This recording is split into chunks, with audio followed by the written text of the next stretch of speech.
নমস্কার, আমি আপনাদের জ্যোতিষ বন্ধু সৌমিক। আজকে বিষয় নিয়ে আলোচনা করব, সেটা হলো কন্যা রাশির জাতক জাতিকাদের অক্টোবর 2024 কেমন যাবে সেই বিষয় আলোচনা করব।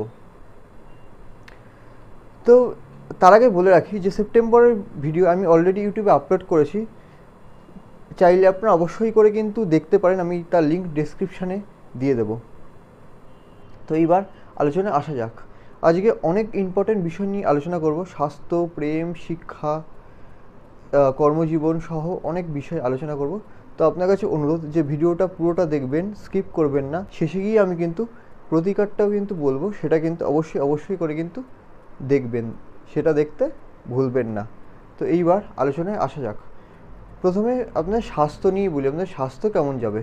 আপনাদের স্বাস্থ্য কিন্তু এই মাসে কিন্তু মোটামুটি যাবে, তবে হ্যাঁ 17 অক্টোবরে সূর্য নিচস্থ হচ্ছে, তখন কিন্তু ইমিউনিটিজনিত সমস্যা কিন্তু হওয়ার কিন্তু সম্ভাবনা আছে। জ্বর, সর্দি, কাশি এই ধরনের সমস্যাগুলো আসার কিন্তু সম্ভাবনা আছে, তাই দেখবেন এগুলোতে না আসে। তবে মেজর কোনো প্রবলেম নেই, ছোটোখাটো একটু সমস্যা আসার কিন্তু সম্ভাবনা আছে। এরপরে আসবো সেকেন্ড যে বিষয়, দ্বিতীয় বিষয় হলো শিক্ষা। আপনারা যারা প্রাথমিক বিদ্যা গ্রহণ করছেন তাদের বিদ্যার যোগ কিন্তু বেশ শুভ রয়েছে। যারা উচ্চ বিদ্যা গ্রহণ করছেন, অর্থাৎ আমি গ্র্যাজুয়েশন, পিএইচডি, মাস্টার ডিগ্রি এগুলোর কথা বলছি, যারা উচ্চ বিদ্যা গ্রহণ করছেন তাদেরও বিদ্যার যোগ শুভ। তবে হ্যাঁ মাঝে মাঝে একটু কনসেন্ট্রেশন ব্রেক হওয়ার কিন্তু একটু সম্ভাবনা আছে, দেখবেন সেটা যাতে না আসে। এরপরে যে বিষয়টা আসবো সেটা হলো কর্ম, সাংসারিক জীবনের বিষয়ে আগে বলি।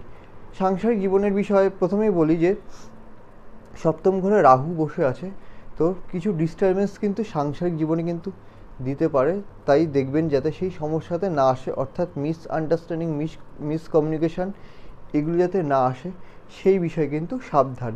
এছাড়াও 20 অক্টোবর মঙ্গল নিচস্থ হচ্ছে, তো তারপরে আপনার জীবনসঙ্গীর স্বাস্থ্যের দিকে কিন্তু নজর দেবেন, দেখবেন স্বাস্থ্য যাতে খারাপ না হয় 20 অক্টোবরের পরে, সেই বিষয়ে কিন্তু একটু সাবধান। এরপরে যে বিষয়টা আসবো সেটা কর্ম। আপনারা যারা চাকরি করছেন তাদের বিষয়ে বলি, চাকরির যোগটা কিন্তু বেশ শুভ এই মাসে, তেমন কিন্তু এক বাধার যোগ কিন্তু দেখতে পাচ্ছি না। তো চাকরি নিয়ে তেমন চিন্তার জায়গা নেই। যারা ব্যবসা করছেন তাদের ক্ষেত্রে বলি, একটু ব্যবসার ক্ষেত্রে কিন্তু একটু চিন্তা ভাবনার বিষয় আছে।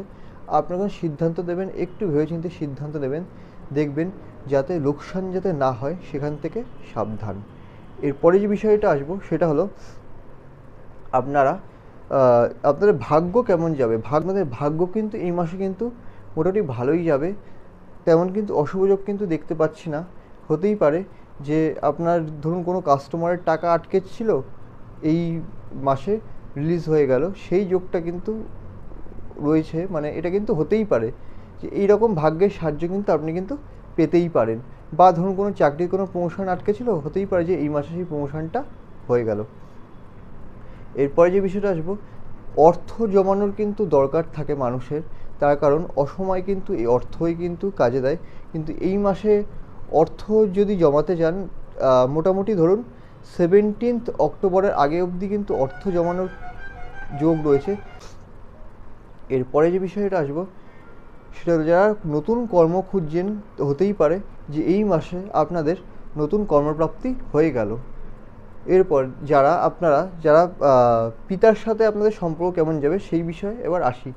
পিতার সাথে সম্পর্ক কিন্তু মোটামুটি থাকবে, খুব একটা ভালো থাকবে না। 17 অক্টোবরের পরে কিন্তু একটু ঝামেলা, মানে মিসআন্ডারস্ট্যান্ডিং, মিসকমিউনিকেশন এগুলো হওয়ার কিন্তু সম্ভাবনা আছে, দেখবেন সেগুলো যাতে না হয়। যারা প্রেম করছেন প্রেমের যোগও কিন্তু মোটামুটি শুভ রয়েছে, তেমন কিন্তু অশুভ যোগ কিন্তু এই মাসে কিন্তু লক্ষ্য করা যাচ্ছে না। তো এই যোগটাও কিন্তু শুভ রয়েছে। এবার আসি প্রতিকারের বিষয়ে। আপনারা স্নান করার পরে সূর্য প্রণাম করবেন। এছাড়া কিন্তু আপনারা কিন্তু হনুমান চল্লিশা কিন্তু পাঠ করতেই পারেন, ঠিক আছে, যেটা কিন্তু বেশ শুভ। এছাড়া মঙ্গলের বীজ মন্ত্র কিন্তু পাঠ করতে পারেন। মঙ্গলের বীজ মন্ত্র গুগলেই গেলেই আপনারা মঙ্গলের বীজ মন্ত্র পেয়ে যাবেন, 108 বার মঙ্গলের বীজ মন্ত্র পাঠ করতে পারেন। ভিডিওটা কেমন লাগলো জানান, ভালো লাগলে চ্যানেলটা সাবস্ক্রাইব করুন, ভিডিওটা লাইক করুন এবং শেয়ার করুন। আরেকটা বিষয় বলি, জন্মছক ভেদে ফলের পার্থক্য কিন্তু ঘটতেই পারে, তার কারণ সবার জন্মছক তো আর তো সমান হয় না। ভিডিও দেখার জন্য ধন্যবাদ।